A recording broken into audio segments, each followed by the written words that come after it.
नमस्कार, आप सभी का स्वागत है एनएस लाइफ न्यूज चैनल में। मैं राधा देवी ले चलती हूँ कुछ खास खबरों की। उत्तर प्रदेश जनपद मैनपुरी ग्राम दुर्जनपुर का मूल निवासी अनिल दुबे पुत्र स्व रमाशंकर दुबे, जिनकी उम्र 61 वर्ष है, जो अपनी पुश्तैनी जमीन को जो लोग बंधक बनाए रखे हैं, वह निवासी मध्य प्रदेश इंदौर में रहती रेखा पत्नी जितेंद्र अवस्थी, उम्र 55 वर्ष लगभग, और निवासी मध्य प्रदेश पिछोर में डॉक्टर दीपा पत्नी ब्रजेश शर्मा, जबकि ये दोनों बहनों के अलावा सुनील कुमार दुबे, विमल कुमार दुबे, संजीव कुमार दुबे, पिता रघुवीर साह दुबे के सहयोगी रामसेवक पुत्र रामलाल, मनोज कहार पुत्र रामसेवक, राधा मोहन कहार पुत्र श्री कहार, गगन दुबे पुत्र रामप्रकाश दुबे, ये सभी नाम दर्ज लोग ग्राम दुर्जनपुर निवासी हैं, जिन लोगों ने अनिल दुबे की जमीन पर 420 करके केसीसी निकाली गई और कुछ जमीन को यशवीर पुत्र जगन्नाथ प्रसाद दुबे ने अपने नाम कराई थी। जमीन 6.5 बीघा और 25 बीघा के फर्जी तरीके से फर्जी कागजों को लगाकर केसीसी निकाला गया। 3,91,000 रुपया निकाल कर फिर रुपयों को जमा नहीं किया गया, जिसके चलते वह जमीन बंधक हो गई, जबकि वह जमीन नरेंद्र नाथ पुत्र स्व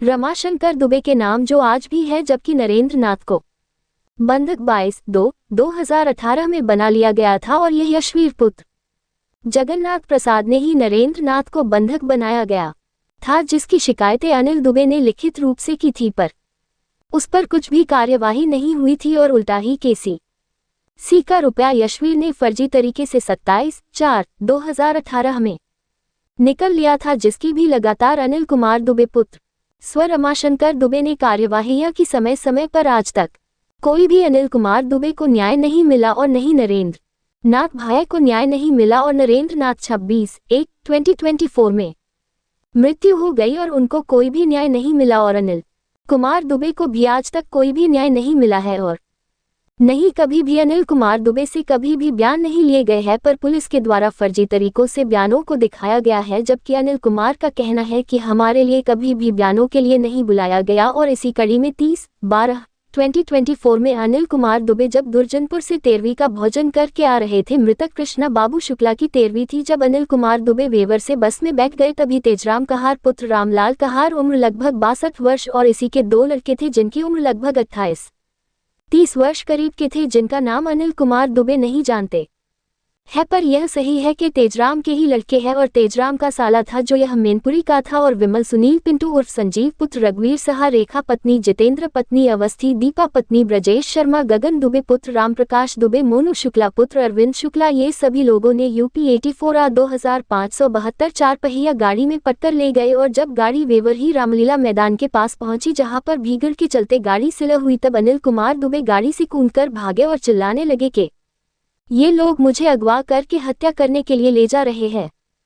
तब वहां पर कई लोग आ गए, जिसके चलते वह सभी लोग दोनों 4 पहिया गाड़ियां लेकर भाग गए, और अनिल कुमार दुबे वेवर थाना पर जा पहुंचे और अपनी आप बीती सुनाई। थाना प्रभारी निरीक्षक को और भी कई दरोगा पुलिस वाले थे, पर पुलिस ने मामला दर्ज नहीं किया। तब फिर अनिल कुमार दुबे डीजीपी कार्यालय पर जा पहुंचे, जहां पर भी कोई भी नहीं सुनवाई नहीं हुई, और डीजीपी कार्यालय पर शिकायत सुनने के लिए बैठे एसपी शशिकांत ने पहले तो ये कहा कि जाओ हो जाएगी कार्यवाही। तब अनिल कुमार दुबे ने कहा कि अगर थाने पर व जनपद स्तर पर हमारी बात सुनी जाती तो हम डीजीपी कार्यालय पर क्यों आते। तब शशिकांत आग बबूला हो गया और गंदी गंदी गालियां देने लगा, और जूते से मारने को कई बार बोला।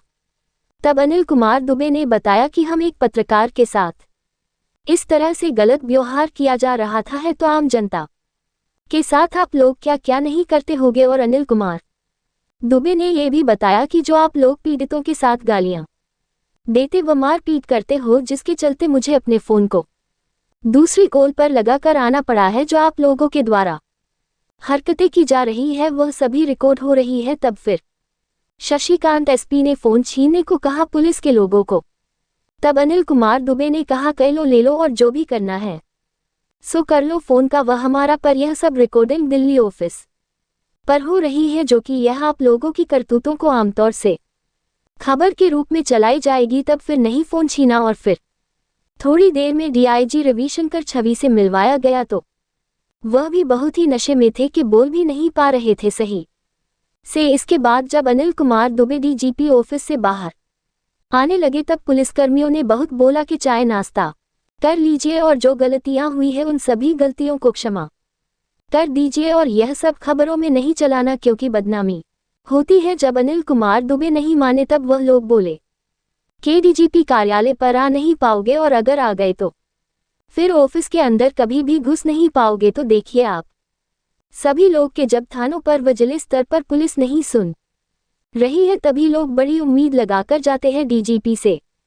मिलने कर अपनी आपबीती सुनाने के लिए, पर डीजीपी कार्यालय पर डीजीपी से ही भेंट नहीं होती है। तो फिर यह डीजीपी कार्यालय काहे के लिए बनाया गया है? और जो एसपी और डीआईजी लोग बैठते हैं तो वह लोग भी अपनी रैंक के लोगों की शिकायतें नहीं सुनते हैं और उल्टा ही पीड़ितों को दबाते धमकाते हैं, और तो और जूते मारने को बोला जाता है पत्रकारों से, तो आम जनता को तो ये लोग मारते भी होंगे और लोग बाग पिटकर के चले आते होंगे, क्योंकि जब प्रदेश सरकार के डीजीपी कार्यालय पर पीटा जाएगा तो वह आदमी का मनोबल टूट जाएगा और वह लोग फिर कहीं भी नहीं जाते होंगे। पर यह पत्रकार अनिल कुमार दुबे के द्वारा जनहित में जारी कराया जा रहा है, जिससे आम जनता का हनन हो रहा है। योगी मोदी सरकारों में जो देखने को यह मिल रहा है वह ऐसा कभी देखने व सुनने को नहीं मिला है, जिसकी आप सभी लोग रिकॉर्डिंग सुन सकते हैं। धमकी देते हुए एसपी शशिकांत के द्वारा जो जूते मारने को बोल रहा था, क्या यही न्याय संगत कार्य है? ये सरकारों में रिपोर्टिंग आरसी साहू, संपादक राधा देवी, प्रधान संपादिका की। मैं अनिल कुमार दुबे ग्राम दुर्जनपुर, थाना बेवर, जिला मैनपुरी का रहने वाला हूँ। वर्तमान में कानपुर में रह रहा हूँ। कल दिनांक 30/12/24 को मैं अपने गांव एक 13वीं में शामिल होने गया था। जब मैं वहां से कानपुर के लिए चला तो बस में बैठा था, वैसे ही तेजराम कहार, तेजराम के 2 लड़के, तेजराम का साला और ड्राइवर संजीव दुबे, गगन दुबे, मोनू शुक्ला और मनोज कहार और 8-10 लोग 3-4 गाड़ियों से आए और मुझे ज़बरदस्ती गाड़ी में डाल लिया और मुझे मैनपुरी के लिए ले जा रहे थे। रास्ते में रामलीला ग्राउंड के पास किसी तरह मेरे हाथ खुल गए, आंखें खुल गईं और मैंने हैंडल खोल के दरवाज़ा खोल दिया और चिल्ला दिए। काफ़ी लोग दौड़े, तब मैं वहाँ से कूदकर भागकर थाने गया, लेकिन थानेदार ने मेरी एक नहीं सुनी और इन सब पे ही थानेदार ने अपने बचाव के पक्ष में 126/135 लगा दी है और ये इन्हीं के थाने में खड़े भी हैं और इतना बड़ा वारदात कर दिया, कुछ कह नहीं रहे हैं, बदतमीजी से बोल रहे हैं।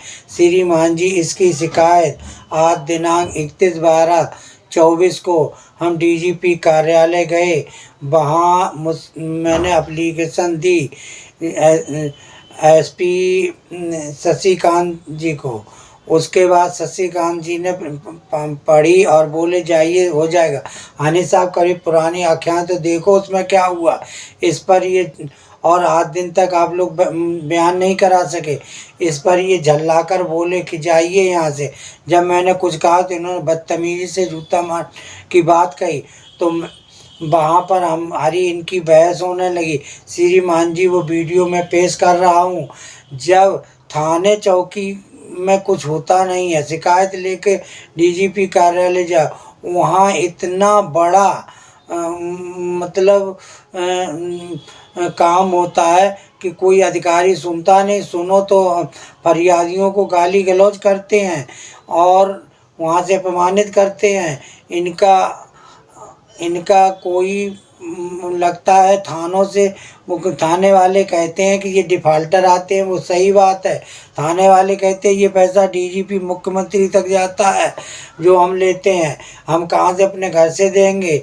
इसलिए श्रीमान जी, यहाँ के विधायक, और विधायक तो एक होता है घर में, उनके लड़के दामाद सब विधायक हो जाते, सब अपने फ़ोन कर करके इनके वो कराते हैं कब्जा इधर उधर। मैनपुरी में तो इतनी अव्यवस्था है जिसकी कोई सीमा, चरम सीमा पर है। बेवल अनिल थाना अध्यक्ष तो महाभ्रष्टाचार में लिप्त हैं और चौकी इंचार्ज जो अभी नीलकमल चला गया है वो भी इतना था, बहुत प्रकार दीवान भी था। मेरा कई बार ये लोग अपहरण कर चुके हैं इसी तरह और कोई कार्रवाई नहीं होती, इसलिए इनका साहस बढ़ता जा रहा है। सीरा मुख्यमंत्री जी और डीजीपी जी सुन लो, ये आप लोगों की बदनामी कर रहे हैं। आपके अधिकारी, आपके थाने, आपके चौकी, आपके विधायक लोग कि कब्जा करा रहे हैं और इन गुंडों लोगों को बढ़ावा दिए हुए हैं। श्रीमान जी 100 दिखावा में 126 135 लगा दे, थाने में खड़े मैं कह रहा इन पे धारा लगी है, इनको क्यों नहीं देख रहे। इनके सामने वारदात होती है। पुलिस कितनी भ्रष्ट है ये आप ही देखें श्रीमान जी। और मैं ऑडियो पेश कर रहा हूँ एसपी शशिकांत डीजीपी कार्यालय के अंदर का बना हुआ है। श्रीमान मैनपुरी पुलिस का भ्रष्टाचार इतना है कि मेरे भाई को तो इन्होंने मरवा ही दिया है, अब मुझे भी मरवाना चाहते हैं और कोई कार्रवाई नहीं करते। श्रीमान जी ये इतने शातिर हैं मैनपुरी पुलिस कि हमारे गांव के कमलेश और उनका लड़का आदित्य पकड़े करवाते हैं, चोरी करवाते हैं और बुरे ही काम का पैसा लेते हैं। और अच्छे अच्छे हथियार हैं, मिलिट्री की चोरी के हथियार हैं इनके पास, और उन पे ये कार्रवाई नहीं करते हैं। उनके यहाँ छापा मारा जाए तो सब कुछ मिलेगा, सब कुछ मिलेगा। उनके घर की छापा मारा जाए। ये गैंग चलाते थे, इन्होंने पकड़े की, एक सखत बेवर के पकड़ की थी, वो हम एड्रेस दे सकते हैं। सब कुछ इनमें है करम। कमलेश चंद दुबे में भू माफिया ये है, सब कुछ हैं ये। और पुलिस चरम सीमा पे है। मेरे भाई को भी मरवा दिया, अब मुझे भी मरवाना चाहते हैं। और पहले कमलेश ने ये 6.5 बीघा की खेत की अपने लड़के के नाम वसीयत कराई थी। फिर जब मैंने लिखा पढ़ी की तो फिर जदबीर ने वो करी, श्रीवानी केसीसी निकाल लिया, बीमा निकाल लिया। और फिर क्यों छोड़े, तब बीमार नहीं थे, जब सब ले लिया तो छोड़ के चले गए। जब तक नहीं था तो तब बीमार थे, इलाज करा रहे थे कि स्लो पॉइजन दे के मार दिया इन्होंने। श्रीमान जी रेखा ने खड़े होकर उनका बीमा निकाल लिया। ये रेखा शातिर है, बदमाश है, ये बच्चलन है।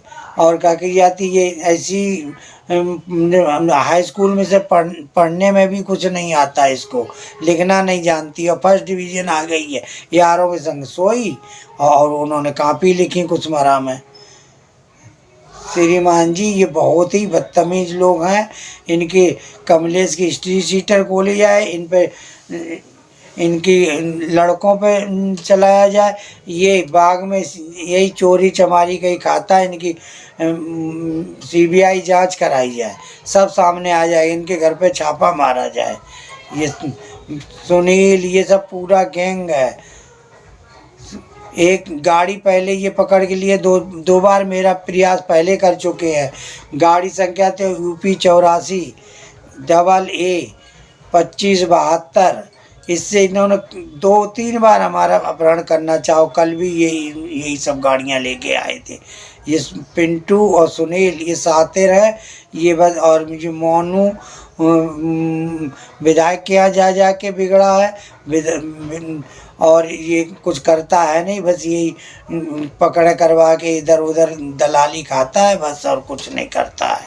श्रीमान जी इसकी जांच करी जाए, सब पता चला जाए। ये जुआ खेलता है, बस सट्टा लगाता है और वो करता है, और इसका कोई काम नहीं है। और विधायक इसको बचाते रहते हैं। श्रीमान जी इनकी जांच कराई जाए, सबकी महान कृपा होगी। हेलो, हाँ जी, अब हम खुद ही जा रहे उनके पास, पूछ रहे का कह रहे का नहीं। ठीक है, खाली बैठे बुलाई बना रहे। ठीक है, जाओ हम जगह पे। हाँ और का हाँ हाँ, बोलो बोलो। सर फिर हम जाएंगे। हाँ सर नहीं हो रही जी, साहब बैठे कितना इन्होंने लिख कर भेजा सर। वो मैडम बैठी कई बार भेज चुकी है सर। और कल फिर वो हो गया साहब, क्या हो रहा है उसमें। नहीं साहब, कल हमारे गांव में 13वीं की हम गए साहब। समस्या हमारी ये, हमारे भाई को इन लोगों ने स्लो पॉइजन दे के मार डाला और उनसे खेती लिखवा ली थी सर। उसके बाद उस पर केसीसी निकाली, कुछ उन्होंने नाम कराया, बीमा निकाल लिया, उसके बाद फेंक गए थे एक पेड़ के नीचे सर।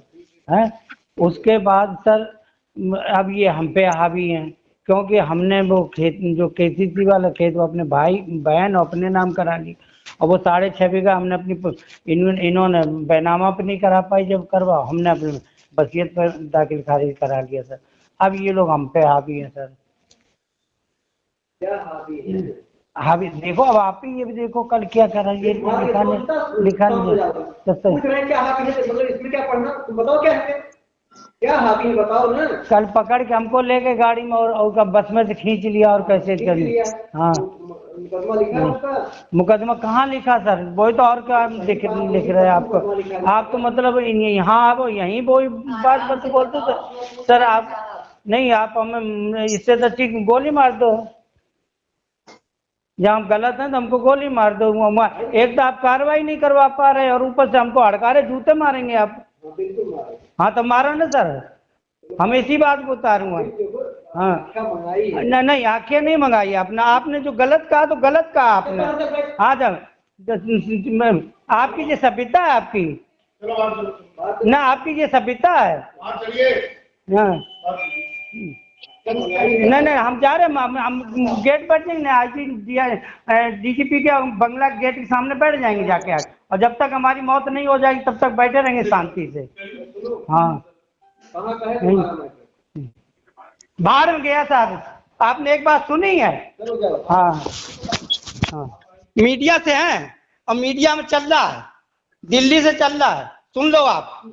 हाँ साहू हाँ बोलिए। सुन लिया इनकी बातें? हाँ सुन ली इनकी बातें? हाँ सुन ली सुन ली सुन ली। अब आज ही मीडिया में निकालना है। ठीक है। हाँ आप नहीं, आप बहुत गलत है साहब, आप बहुत गलत है। आपका नाम पूछ लो, नाम क्या है आपका, नाम पूछो, नाम क्या है। तो मोबाइल क्यों छीनने आ रहे, मोबाइल क्यों छीनने आ रहे? ये यहाँ नहीं टेप हो रहा, ये वहाँ टेप हो रहा, दिल्ली में हो रहा और वहाँ हो रहा थे। हाँ नाम पूछो, नाम क्या है आपका। बात सही नहीं कर रहे और क्या कर रहे हैं, मरवा दोगे तब करोगे। 28 तारीख अभी तक आप लोग बयान नहीं करा पाए हैं। नहीं हरासमेंट करते हैं, इस तरह से हरासमेंट करते हैं पब्लिक का। हम पे चढ़ बैठते हो। अब वो तो ये खानदान ने कल क्या कहा हमसे, ये कहा कि वहाँ तो सब डिफाल्टर हैं, हम फिर भी सही हैं। तो वो क्या यहाँ डीजीपी ऑफिस के यहाँ कि जो सजाए तौर पे भेजे जाते हैं। धीरे धीरे बात करिए, सुना जा रहा है, कोई धीरे धीरे बात करिए। नहीं ऐसा नहीं कि सर आप गोली मरवा देंगे, मतलब जूते मारेंगे। फरियादी आज कल पकड़ हो रही है, इसके मतलब पूरा महकमा गंदा है। नहीं पूरा महकमा गंदा है। नहीं आप मतलब बस ऐसे ही खाना जानते बस। दुबे जी हेलो, अरे अनिल दुबे जी तो मारो जूते पे। हम तो आज आई थी। हेलो हाँ जो कह रहे हैं इनका नाम पूछ लो, नाम क्या है। आवाज कट रही है आपकी। डीजीपी के बंगले पे बैठते जाके धरना पे। अभी आप कहाँ पर इस समय? अरे आज कहाँ पर हैं अभी इस समय? हेलो हाँ कहाँ पर हैं आप? जे अब आप डीआईजी से मिलवा रहे हैं जो, मतलब ये कितने अफसर? नहीं ये कौन है जो आपको बोल रहा जूते मारेंगे? जे वो है, अभी इनका नाम हम देखे ले रहे। कहाँ पर हैं जी, कौन से कार्यालय पे हैं? जे कहीं डीजीपी ऑफिस में। डीजीपी ऑफिस में हैं जी? हाँ तो इस तरह से अभद्रता का व्यवहार कर रहे हैं। हाँ सोच लो आप ही। नहीं तो इनको नाम पूछो, कहाँ है नाम इनका, फोटो इनकी मिल जाए, नाम पूछो कहाँ है इनका, नाम पूछो कहाँ नाम है। डीजीपी को बदनाम करने में लगे हुए हैं इस तरह से, सरकार को बदनाम कर रहे हैं। प्रज्ञा जी बैठी, वो बैठी, कभी बोलोगे ऐसे नहीं बोले जैसे ये बोले आज बदतमीजी हमसे। पैसा इनको भी मिल रहा होगा ना वहाँ थाने से, तब तो ये बोल रहा है बदतमीजी से। आदमी सुनाने आया अपनी खबर। ठीक है भाई, डीआईजी साहब आ रहे होंगे। हेलो हाँ मोबाइल भी छीन रहे हैं आपका? हाँ बंद कराने की कोशिश। नाम पूछ लो, इनका नाम क्या है? अब दो का तो नाम हमें मालूम है। इनका पूछो नाम, इनका पूछो ये क्या है जो गाली दे रहा था तुम्हें, आपको मारने को बोल रहा कि हम जूते से मारेंगे। ठीक है नाम पूछो, कौन सी पद पे है मुझे? हाँ ड्रेस कौन सी पहने, ड्रेस पहने कि सिविल में है? नहीं नहीं, सिर्फ वो जैकेट पहने ऊपर से। नहीं तो नाम प्लेट नहीं लगाई, नेम प्लेट नहीं लगी क्या? अब 1 मिनट रुको, 1 मिनट रुको। ठीक है बताओ। सर प्रज्ञा जी थी, प्रज्ञा मिश्रा हैं ये। नहीं, जो जूते मारने के बोल रहे जो कौन है? आपकी आवाज कट रही है, आपकी आवाज दब रही है, आप वहां से हट के शशिकांत शशिकांत। कौन सी पोस्ट पे हैं? अब ये अशोक लगा एसपी रैंक पर है। एसपी हैं? हाँ शशिकांत। हाँ शशिकांत। और वहीं पर प्रज्ञा मिश्रा बैठी थी, वहीं पे एक और बैठे थे पहले जो थे। एसपी हैं जे हैं शशिकांत? हाँ हाँ वो कह रहे जूते से मारेंगे। हाँ। वाह वाह वाह वाह, बहुत अच्छे। तभी तो आज हमने कहा देखो तो कितनी बदतमीजी होती है, जी हमें जूते से मारेंगे। भाई भाई मेरा मर गया, कल मेरा उन्हीं लोगों ने अपहरण किया, थानेदार गए, थानेदार और सब अपहरण, उन पे 126/135 लगी हुई है, किसी पे कार्रवाई नहीं की। नहीं तो इनकी मिली भगत है शहर डीजीपी कार्यालय से, तो वो क्यों लिखेंगे तुम्हारे ऊपर उनके खिलाफ मुकदमा, चोरों के खिलाफ? हाँ चोरों के खिलाफ मुकदमा थोड़ी लिखेंगे जब चोरों से पैसा मिल रहा है, डीजीपी ऑफिस तक पैसा जा रहा है, तब तो ये आपको मारने की धमकी दे रहा है। चलो अब तुम रखो, अब डीआईजी से हुए तब हम फिर मिलाएंगे। ठीक, डीआईजी से बात करो, कहाँ है? आ रहा है डीआईजी, बात कर रहा है? अब आए पता नहीं कितनी देर में है। ठीक है। करा नहीं पा रहे, बयान हमारे दिलवा नहीं पा रहे हैं, मरे जा रहे सबके सब हैं। और मतलब गाली देंगे, जूते मारेंगे। फोटो ले लो, इनकी फोटो मिल जाए तो उसकी फोटो ले लो। अभी हम भी कह देते जूते मारेंगे, तब क्या करेंगे? नहीं नहीं नहीं, जूते तुम मारो, कौन से विधान में लिखा कि तुम जूते मारोगे? आपको बता, हमने 3 मांगे करी। पहले ना हम आप ये काट दें, फिर दोबारा मिलाएंगे।